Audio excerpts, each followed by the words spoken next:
Nansia Bo High Adom 106.3 FM Shira 104.5 affiliate to her any Jeremy say YouTube ni Facebook nyina ka ho braso sa nyumere sam hodo a ahwiaguma yi mu akese atwedi ya boani nyina no sem kronye yesi ne kosuni de atwe badwasrede don hwere baako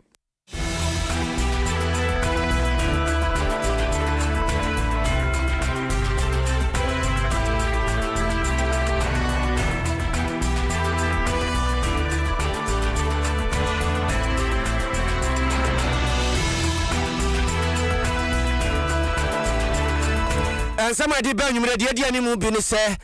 maame tokunu na oye aban wiase omamu nyina atemu adwapani mpa sa bre yese omfa ne tonkonkon ho kakra sansem bi ntie no na wa fensa ntwafo de ato no manim asani ekoso fa ne ho no wo se atanchia bi koso ntisie ne ehunehuna bi koso a wa momamu na nte a na chese wa anya de na esemkro ya wa bro friends ntwafo no de to dwa kirim se mampani ka kira ne se mprempre won fa de blantoa no hya ase ne koso emu text message emu WhatsApp ene threat efiri soro efiri fom chese babia eno so time kuchu wo beti na ose se obi adwene ye ne se bia asemu ekoso fa ne ho nti so odnadwa beto de nipa kro ntum na wamfa krata ento wamfa pensi so na emfansi so kira nkasa adwuma no wajai wabekoso na waye ginemu atwemanso na akopem se betie se te na maami tokonu kasa wie ya plana mampani John Dramani Mahama so atena ye wo so France ntwofo no se ntwofo momra yeso ye obi ka ensem a maami tokonu ka ye nyina wo boa na yesi ene ka kase yi bia so nioma akobom ama me kase nipa ba ko atanum se do ayasem kase o nkokọ ne patamu na chese do so dia bebomu no yebekọ santimantamu crossover na dia boa no yakọ akọje na fei adwenkyere no so yaba wuram ni nyina ye ne wa do hwere baako aseda piesie nkoma MTN o sesese de nhihye fraba ofo no mfa bebre nhye obotom na mfa sem bebre nhye hyem sa ufa we ye kọ we ba na se foforo ba we de nyina wade baako so ntima me nkyere otia wa befa so obenya ne sa eno anso befa phone bo star #06# star #06# ubawu se ID number bibeba eba na chese ampa phone ekuta wo no utiminya eSIM no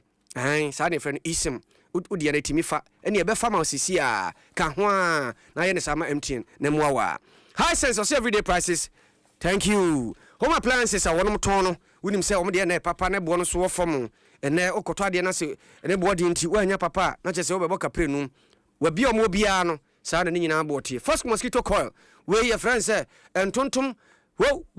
ya wie no ni ebe ma na yira moton be hye sakrama be hye ni nyina bomadina pa bito na sokon ni si wona ba unsampa wada ama wo ho ato Franco Trading Enterprise phone se ne ho aka de no wan mo na ton ene o gina mu tintintintintin se CCTV camera no de dodo no aba enti sa wokọ ho a unya bi ato refrigerator na pa bi nie phone se aka de a wo hia bia wono mu obi wo mo ahyeta nkrakuremu ni mantama hodo ni nyina mu Lawson Eba Center eho ene yakopɛ nuro na de yedi tu malaria se no Lawson Eba Mixture wono anie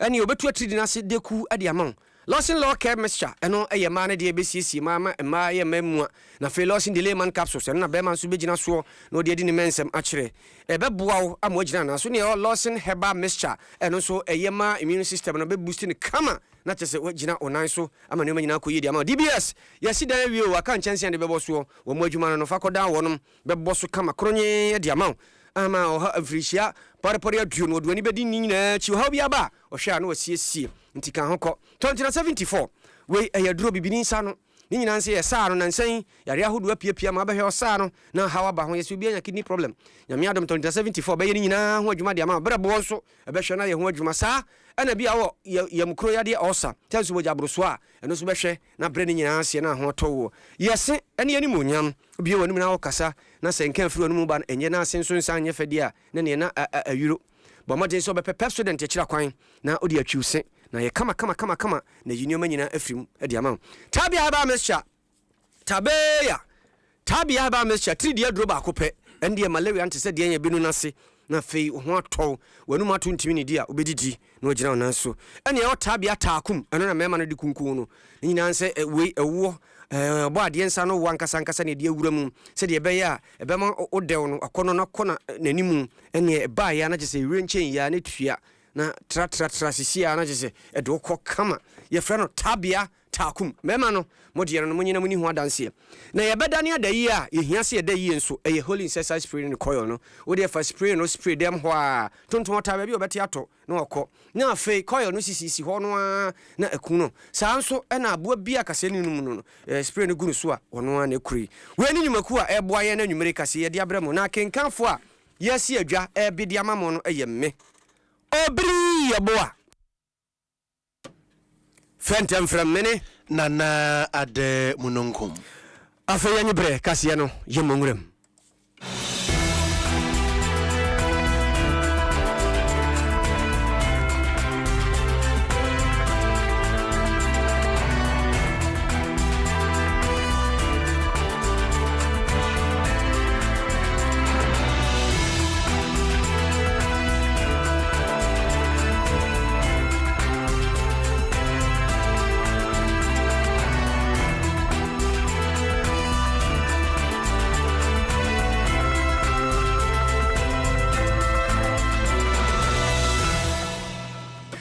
Yamwa kwaba afe yemongura kasiye no mwe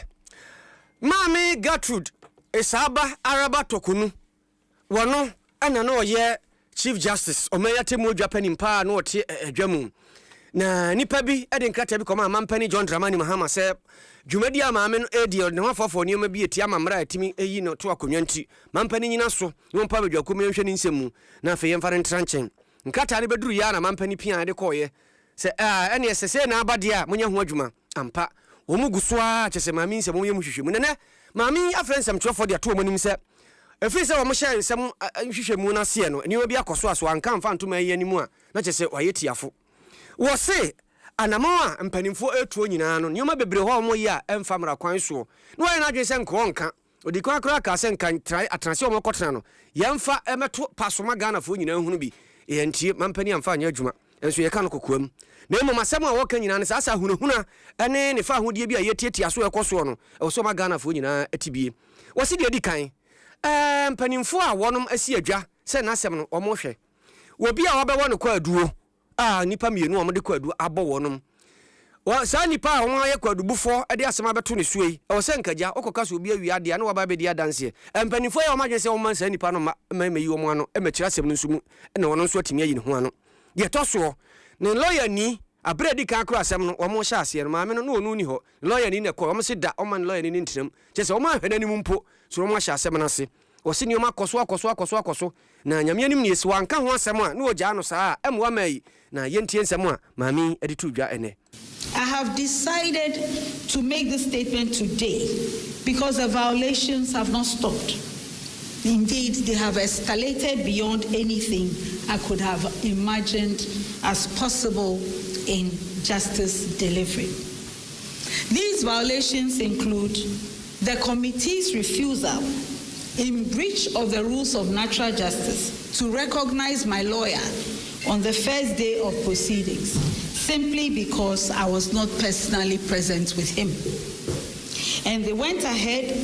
to make arrangements for the hearing without involving my lawyer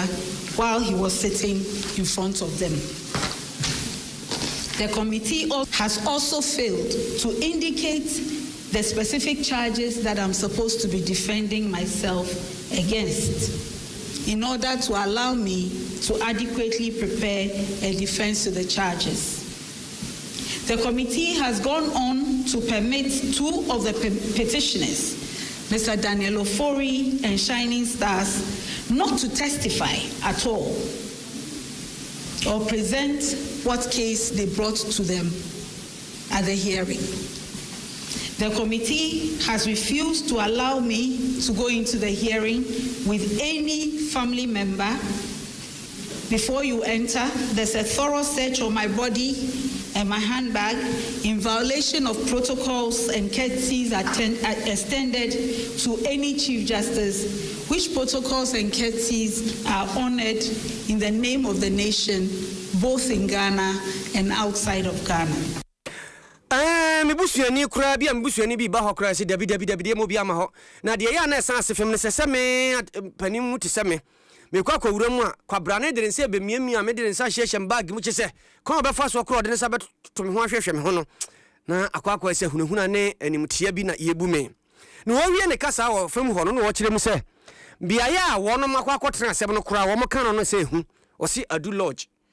ho no wo se se tiefo be kai a mere bi atwam atemuafo miensa bi ye chiwo mu kuma yi mu san hye wonom na nasra ni ba ko kan ho mejo sam akwa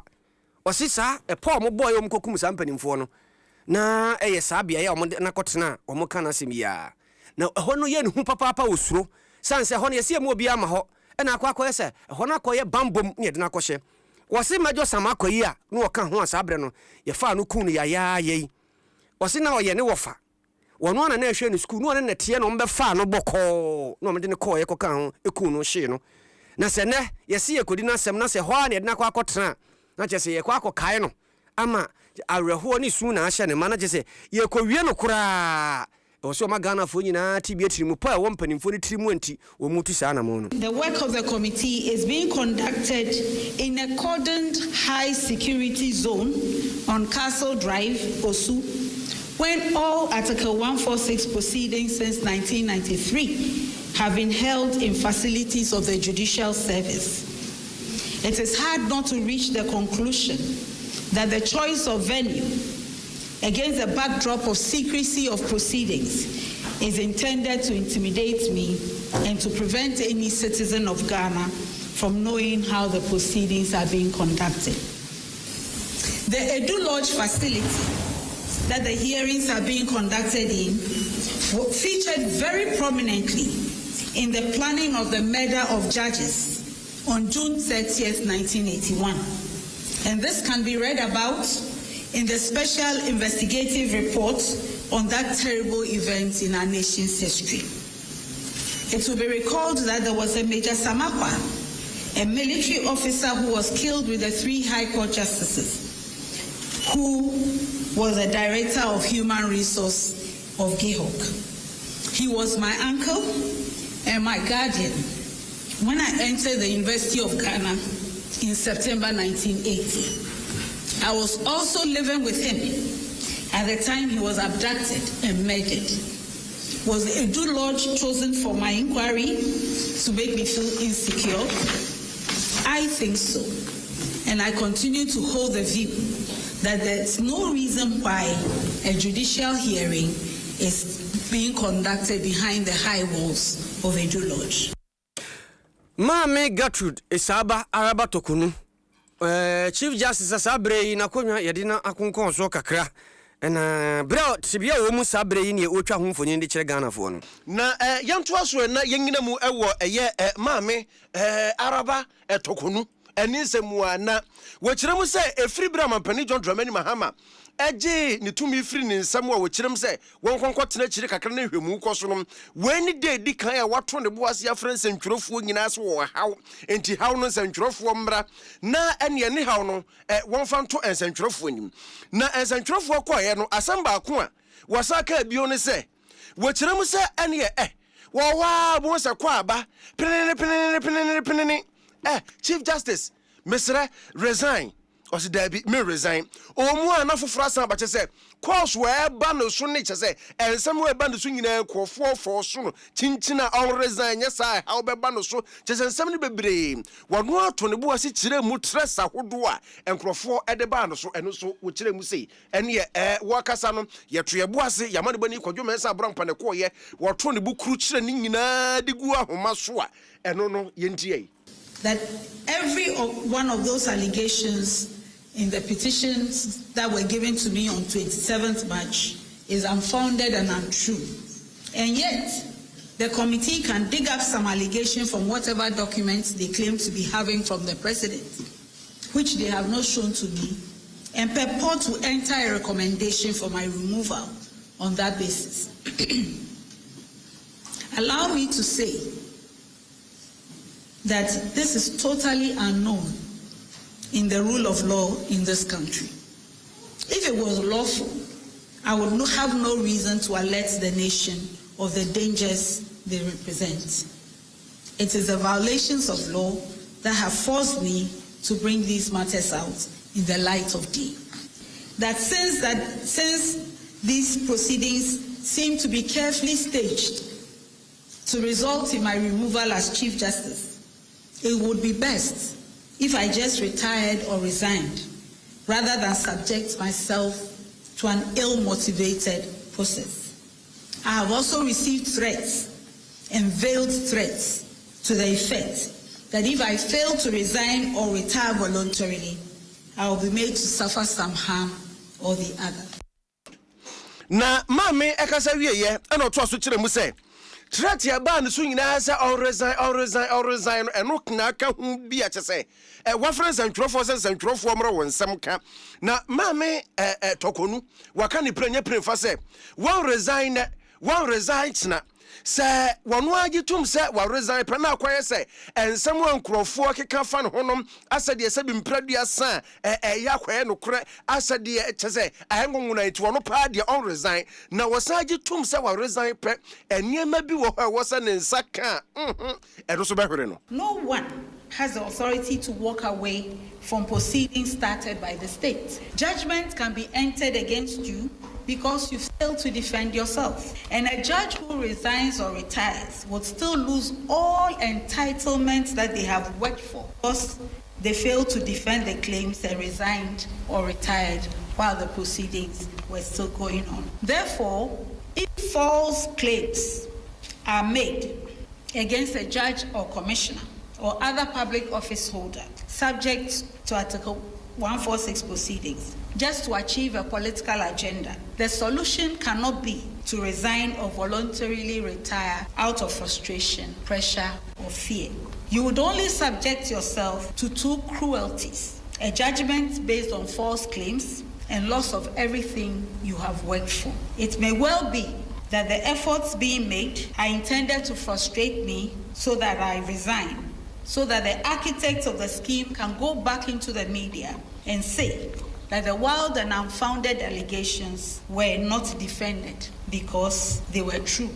and I had no defense to them. As Chief Justice of the nation, who has been given the privilege and obligation to lead administration of justice, I should not turn tail and run when I know the implications of not defending false and unwarranted. Na chrese mame tokonu chere mu se moya mo adwene se ene entrene mo bo ne entrene se de be ya no adwane de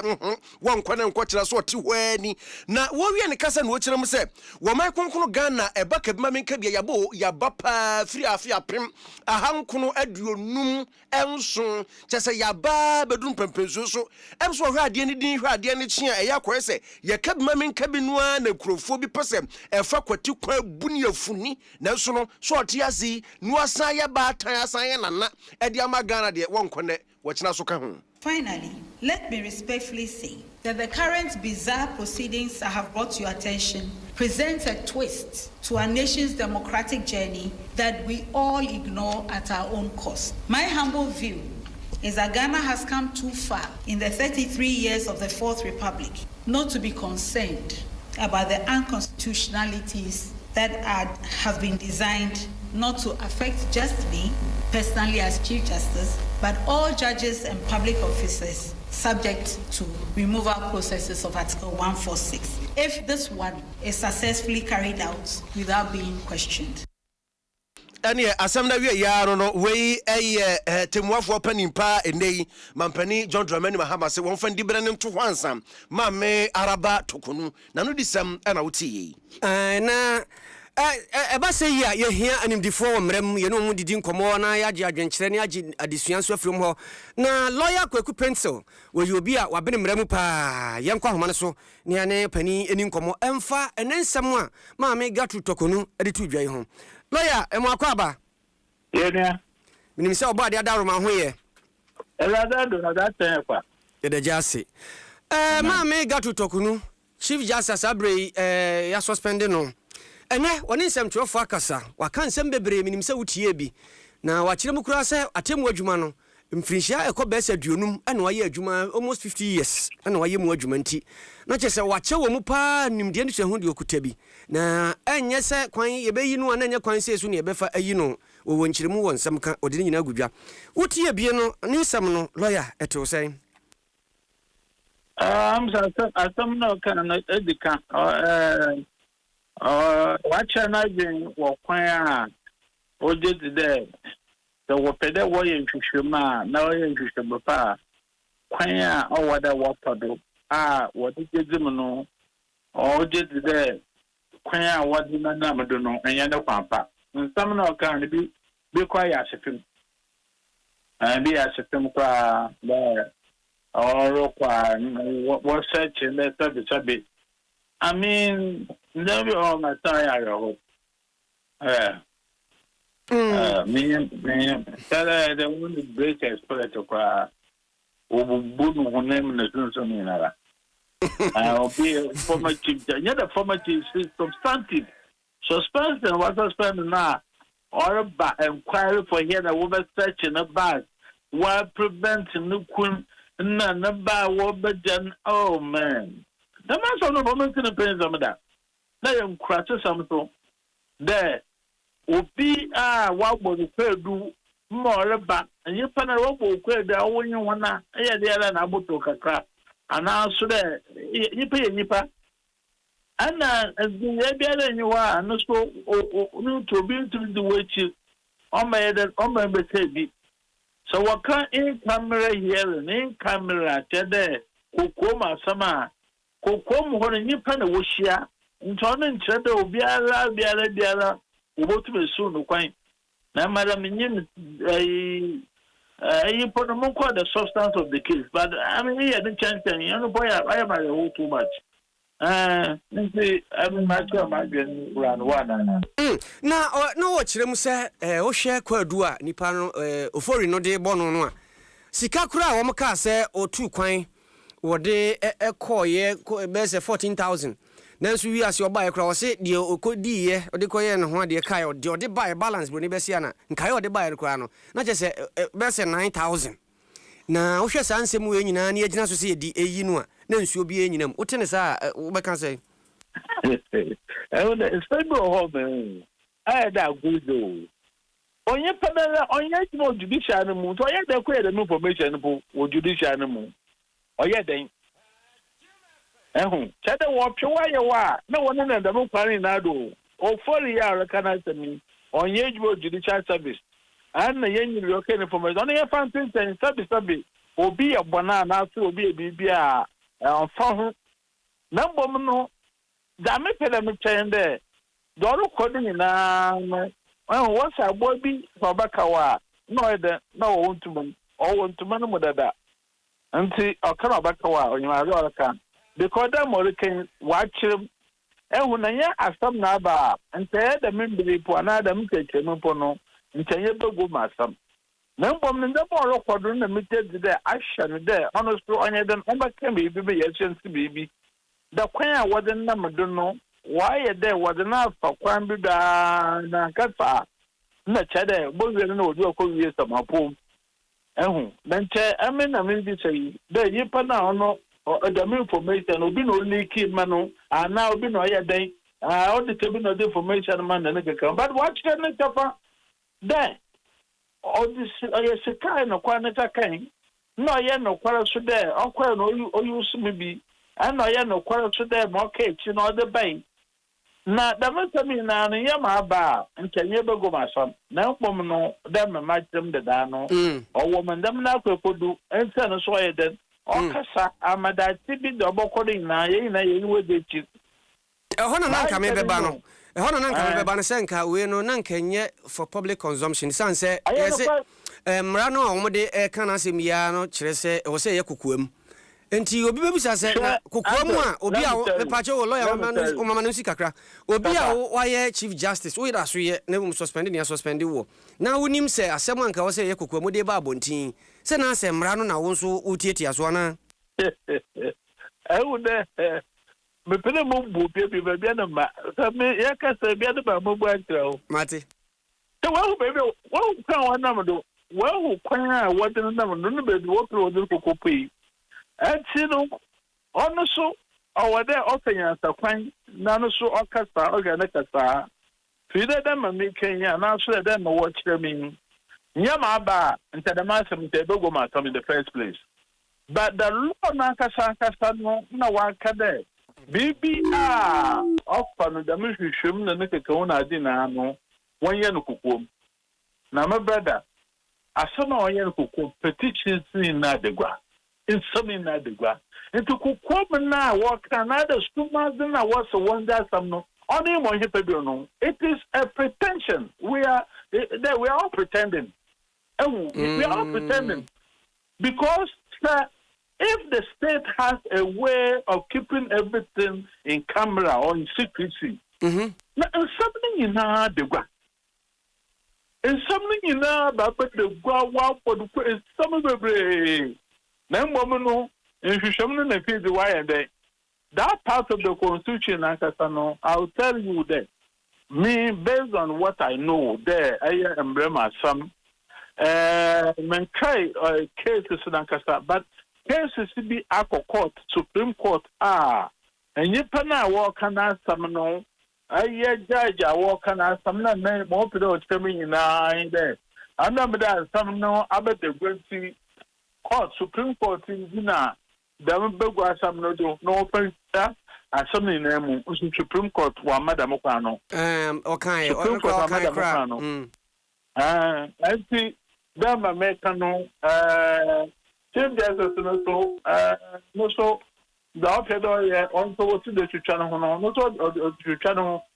the other man wo miokon bo hwan de aye de atoba ha enhu be alafa.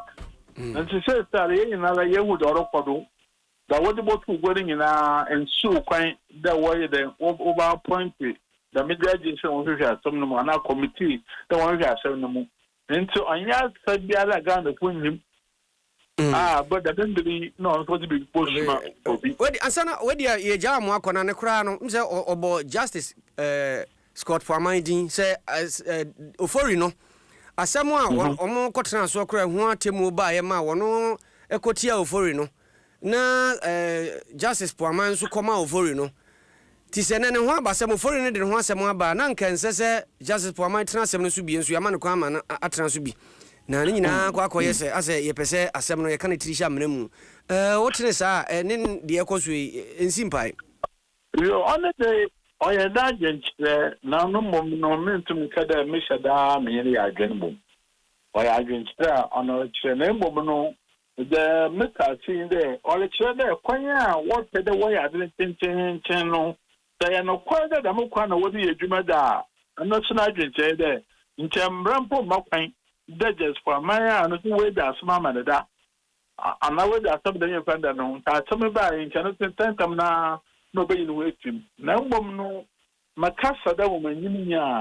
that cannot be a necessary basis. Both my kind of judge into Bank but all kind or can't father, quit out what they want home. That's a damn way I did that, and I don't see just Pamano when you hook. Now, no, on Shredder and Bradford, just for a man who can't about some little cry. I'm a double yes. And you may better see. And also, what you found the Abeka Casa and someone equals with Hunti. Sabri, a friend, I shall see feature a coin in a Basoko, TBB and Yabba, and you know, I didn't come away. Which sounds so. Way, lawyer, Cocu pencil, on the dear. When no dear and Bramun come on, no some mouse recount, who I are dear Papa Nene, and now on in Comachu any dear, and now also Oti. And I joined Facebook Live, now they are told. Na fe akenkan e dia ma ahaya adom 106.3 asempa 94.7 wa wasantimantem ehira na ye bebre 104.5 kasafidie no wa hane aduonum ye se omamuni amonone we eye naked kasiebo ene ukwada nwumre de guso akenkan dia ma na ensam a maame araba tokonu e de betu gafrens antworofo a enokora ya fra ho mranim ene na de hu nkomai maame tokonu wie ya pe ene mampani atena ye Penimpa wono ene hwe amanbon samso mampani atena ye Felix ofosu kwache eso friends and trovers we ensantwerofo momra maame no aka say wie yenso ye bɛkan de ɛna yewura Felix ofosu kwa chichire mu sɛ ensɛm mo maame ne kan ni nyinaa sɛ bimpradua sɛ yakɔyɛ sɛ wɔpɛ sɛ bi wɔtete atɛkyɛ pa efra na atɛkyɛ no wɔtete tare aba ho ɛna aba yɛ sei ɔkyerɛ wɔ yɛ sei ɛna wɔ yɛ sei ɛna ɔyɛ ni sei ɛna kɔsi sei no wɔkyerɛ mu sɛ ensɛm a maame tokonu bɛka yɛ no korɛ baako ekome baako korɛ anim na wɔkyerɛ mu sɛ maame ne kora kan ya kɔka sɛ ya kɔ sɛ nkrofo bi pɛso wɔn de wɔno ne tumi na ekuta no sɛ chief justice no wɔn de bɛyɛ kyɛ sɛ amonyɔsɛm baako mmienu mmiɛnsa no kyerɛ mu sɛ nya no korɛ ɛnya no korɛ da biara da na wɔto nanum tuo no yɛtwi bi gu ahoma so yɛntie o express any view that she holds about the matter in question to the extent that it is consistent with the rules. Because the Constitution makes it clear what the processes are in determining a matter of the sort that we are engaged with. The Constitution requires confidentiality on the part of all parties. It is a reason why the presidency, on behalf of His Excellency the President, has refrained from commentary on the matter beyond stating what the President has done in compliance with the Constitution. So it would have been desirable that that constitutional provision was respected by Her Ladyship, the Chief Justice, so that we do not have to engage in public commentary up until the time that the committee looking into the matter makes their determination.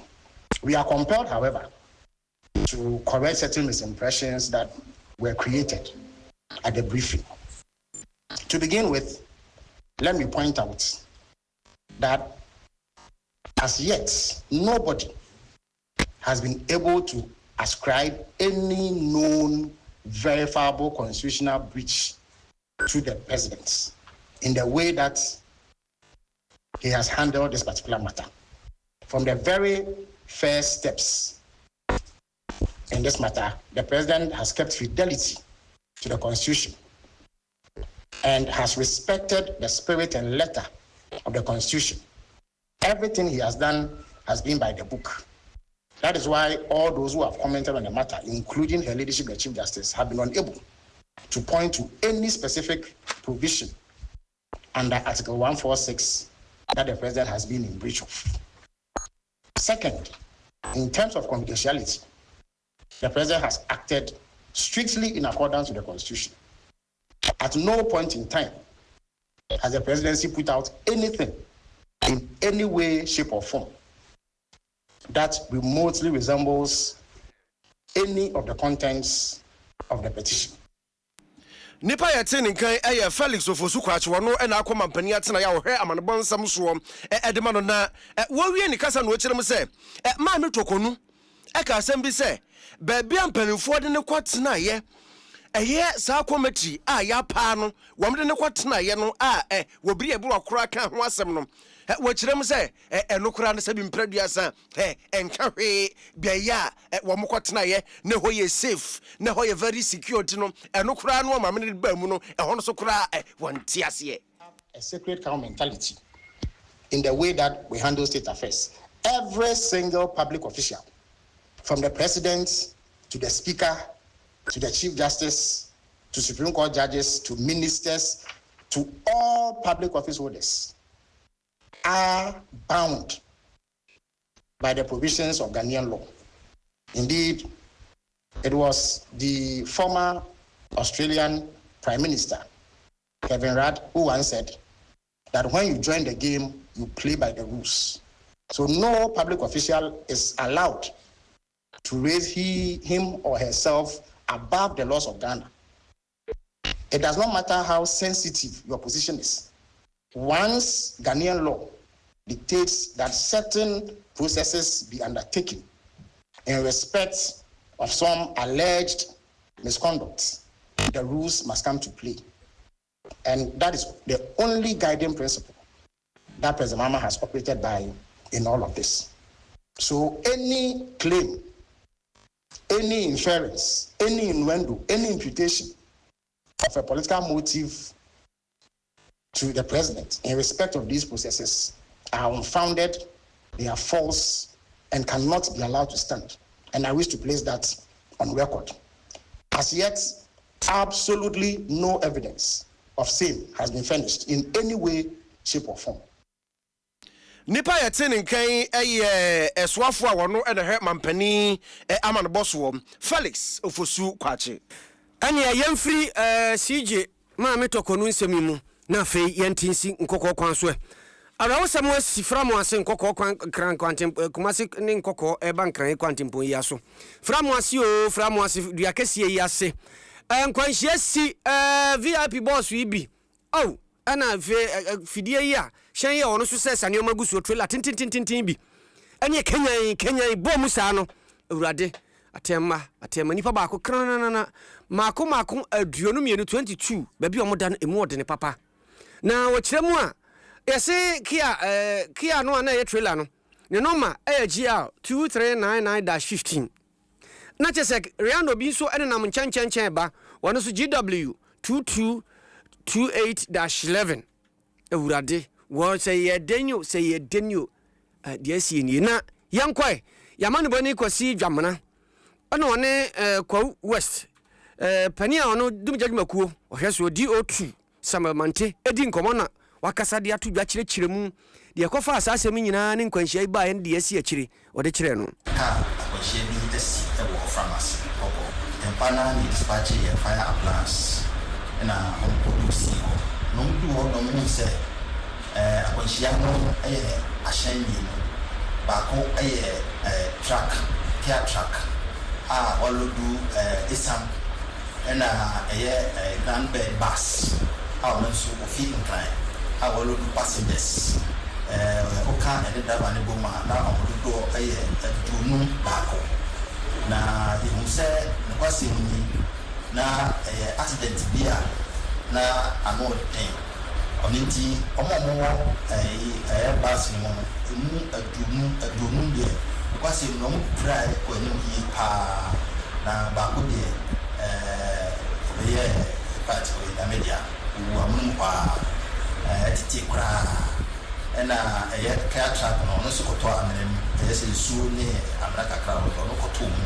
a kyɛ sɛ wohwɛ sɛnea accident nti a na nekwasɛ mu ni ɛkɔ anim paa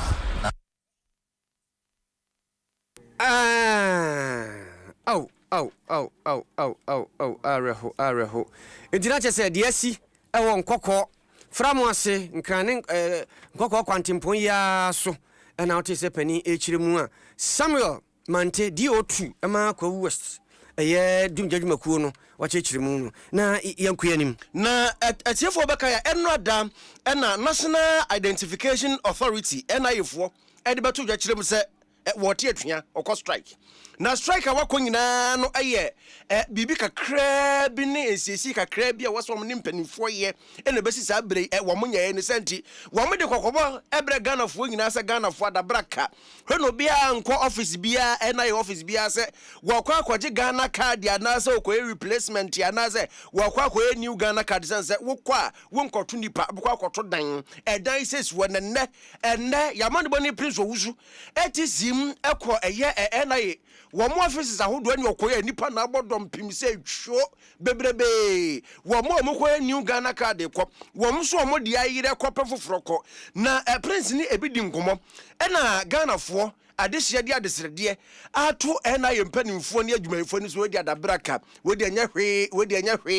ɛbɛyɛ anka mo nsan mmra mama yɛ adwuma ne nsan ka yɛ card na bibia ne a mo ne aban asi nkonya aka ne yie atwa me ba ha sɛ me bɛyɛ me Ghana card na me baayɛ no mo se ɔmo kɔ strike ba edi kan no mo bisa me bibi a me district wo ɛna me trom no se me call but me ka trom mo se ɔmo kɔ strike no mo se then the strike is everywhere so before me nya me card na wo se me chain ma strike no ɛyɛ over ansa na metimi anya me card so how many the bro is your unique card sisia se me bane se me kotua fees ne adia ebeha me isan se me ni card no se wo se me pay obi na me ne ko ni na e how kese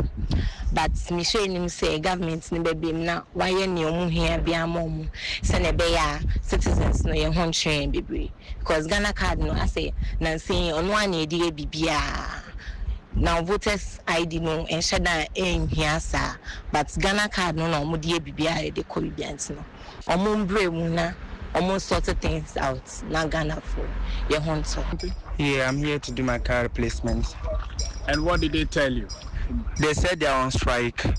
I'm from Tema. Right now I have no choice than to wait for them. I would say if there's a problem, they should they should try to do something about it before affect the Ghanaians. It will really cost me because I needed it urgent. To do what? I wanted to do my traveling passport, and besides, my work size too. I used it to do work at that. Wey aya prince owusu ena ne Ghana de hye bia wo call ena yese kaja wo kwa akwaji wo card eja okọ ye amfin wonu omo edi nkomo na enche be kwa santema ntem kumase na tabia heba mixture pebinom ebeboa malaria typhoid afa general body pain ni nyina be ko tabia ta kum enu ye mema ne dia bema bia no bi beboa ma wankasa wilibido no ebetimi akosoro mo agina wona so ye pa 025 ye de bi 0205132200 me patrol holy insecticide spray no ne call enso aba wo beda na no wada na kronkron pade no na hia emo wankasa ni wo mu a wai wadwen sa nwumrem wo bebo blast band agu wasum no wo chechero mo bibi kitwe bi call no wo betimi aso de esi dem ena spray so mi agu fofofofofo eno anu tonton nyina abekọ ombewu ama watimi ada na ye pa Pepsodent cavity fighter enso ba de twitwiri yesen anopa anwumre nkora fa mpanimfo fa ebebo ma asen ye fa ya kona ye hwam kasa bia do mpa bia ubebom supermarket ahodo ni nyina wuramu a ede ubenya bia tom tontina 74 yedu papa edura Ghana nyina agi atomu eba ne sekidni yade atete liver yade hawo moja broso na etete wa wadrom ene tontina 74 Ghana fana ba bia herbal shop pharmacy shop ya to apetefre ene mpanimfo nkasa nkyeremu bia ohia yede bema 0246 073 498 DBS Industries roofing sheet papa fie womo na ukotwa ye ma 20 years warranty e dia ka umpewe e dia na wo gie wo wiase type bia kala bia size bia wo de bemam wo de kuri daso madan ye fa ya kono e ye kama pa 0240844444 Lawson Herbal Center e nu papa fie enonia miensa Lawson Herbal Mixture ho Lawson Law Care Mixture ho na fin Lawson Delayment Capsules ene obiri ebo abasie fa denden ewo mremrem enti bamba bia mpebinom na mwa ma mema yo entumi na naso pa pharmacy herbal shops ya property 0242133577 Franco Trading Enterprise phones laptops ni computers papa efie 40% discount wo diaba enti patro ko air conditioner na ope CCTV camera na ope microwave na ope de wope bia ko Franco onyema bi nto 40% discount adwuma 0246422338 Fox mosquito coil me patro da na da ye enya fe na abeda na ntontom abehaw eno saa no ade a kye no pa wanim nyina etimi muamu a entontom so wo cha wanim yade bam tintwe ma ne nyansa entwe ma wei ebua ketua bi na akoto obetwa na ntontom na bayowa atiridi ne chiwa sika betua nyi sika wa ene Ghana fa na ba bia so yato eye Fox mosquito coil no ato apetia benya biato 0249108230 high sense everyday prices for everyday people. Gas cooker nie, washing machine nie, smartphones nie, sound system nie, water dispenser nie, microwave nie, blender nie, rice cooker nie, wamu nyina nie. Ghana hangina benya bi achimota chese takurade takwa mankasim tachimai tamale hoho ikoforidua yebabia 0302550000 Anche yedi ani chia santimantem kupon kuma sibina fe crossover yakofana yesi ASP Mrs. Vida Yankee wano na ye agona suadru municipal district district police commander ene eye wawoda nti ASP Vida Yankee obapa happy birthday nkoma nyame onhyiraw na wonyo kese ene yenko obimreku hwe obin a waben de wasomu no onhwie mfamae obin som Obiri me da ase masomu wasante mantama henkro kumase ha yeshira 104.5 na idea me jeso ya mansa chia me kwadwo bi mreku na eno na yebo amane se ene ohene poporo nukro ya na esan head of state ema adehia omo ewo Inswatini papa ye fe no His Royal Majesty Swati papa abo anan abepie mo man Ghana mu ha ene watu mpasa aba santemam ha na eneda na etoso emienu na eho akohia se wohia nanom atwankonya mekire National House of Chiefs na wone wo mo ebon komosan se ohwe ni dibre na wo hene ene osan mampani nti na eho akohia se oba ye wone empanifo hia na paniampanu ani ampa ne ne ebo ba du baako na adehia wasantemam nyina de yoyo kohia papa yi ewo National House of Chiefs for ataye ewo menhia efikasiem na enkomobom no na president edema National House of Chiefs ye oja hoho ya ojebi na ekasa chem se anamuntu a His Majesty Swanti abo anan abepie mo man Ghana ha no na wone ahemfo abehia no wei eya bakosama edi nkan pa na wo mo ani age ho. In our various paramountcies, I am delighted that in spite of your onerous responsibilities, you found time to make this historic visit to our country and to this house in particular. It is truly a historic occasion, as this is the first time that a reigning monarch of Eswatini Kingdom has set foot to this house, and we are indeed proud that you have found it necessary to come. For us, it offers a good opportunity for the exchange of views with a national leader with great insight in chieftaincy and in national governance. It is an opportunity for us to know at first hand the unique history, culture, and traditional norms of the Kingdom of Eswatini. From your side, we offer the unique insights into how traditional authority can coexist and cooperate with local and national government for economic and social development of our people. Arejimama opanya training kono na ye national president edema National House of Chiefs oje hoho ya ujebi na ye training kana ewo sa ehemudie na ene soafo no na ehwe ahensem osom ene enkrokuma mu amambo hu nsem so mekire Rubunyamfo Ahmed Ibrahim so wase na papa yin kasem na o kire se se upie mu ewo Ghana ha ene se ofa na mu atwankonya mekire National House of Chiefs omo na ye chinye kase a ene ewa amambo mu no omo afutu a emu odepa ede mama mpani fa ebia ahensem ho anase amamre ene amane ho na ene ya ene Kinswati wabo anan abepie mu ewo asante mantem he webeboa ama omasua ne madodo na afine ho. The National House of Chiefs is the apex body of traditional leadership in Ghana. It serves as a consultative and advisory body to the government on matters relating to tradition, culture, customary, and law. Our chieftaincy system operates at various levels. Traditional councils at the base, regional houses of chiefs at the regional level, and National House of Chiefs on top. So we are at the traditional Supreme Court. Chiefs are custodians of our land, our customs, and serve as the key stakeholders in local governance and conflict resolution. The ministry, through its chieftaincy directorate, support the houses of chiefs administratively and ensures the effective functioning of the judicial committees and that adjudicate traditional matters. The ongoing review of the Chieftaincy Act 2008, Act 759, aims to strengthen dispute resolution mechanisms, improve accountability, and further integrate traditional authority into our decentralized local governance system. Arejimama edipa eteni kono na eye swafo a wohwe wo me ya hensem osom ene enkrokuma mu amambo hu nsem so Rubunyamfo Ahmed Ibrahim na yeteni kana opanyina ne wono ne hoho kase a wo ba National House of Chiefs atena ye eye His Majesty Eswatini papai wo kasa na o kire se ade ba akwa nko obesene se nka ahwe wo man kikire bia nka emfa ahemfo nsem no nwuram se de be ya empuntuo no ebetuma gya na so bra na sanse